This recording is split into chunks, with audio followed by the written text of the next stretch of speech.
Scientific notation is useful in chemistry because it makes very large and very small numbers easy to read, compare, and calculate with, and it reduces errors when writing measurements like molar masses or Avogadro's number. Think of scientific notation like a shortcut for writing numbers, so you do not have to write lots of zeros. Instead of writing 0.000000123, you write 1.23 times 10 raised to the power of -6, which is much neater. Chemists use it for things like the size of atoms, the number of particles in a mole, or concentrations, because those numbers can be extremely tiny or extremely huge.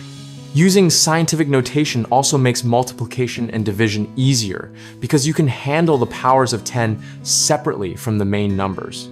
That way you are less likely to lose track of zeros and make mistakes in calculations. A common mistake is shifting the decimal the wrong way when converting between standard form and scientific notation.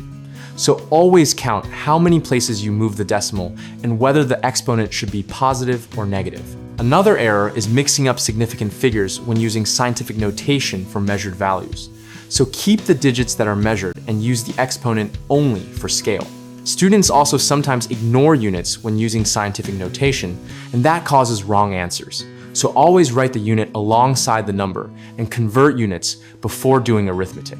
Visit www.gumballdegree.com to find more videos and resources that explain how to use scientific notation in chemistry.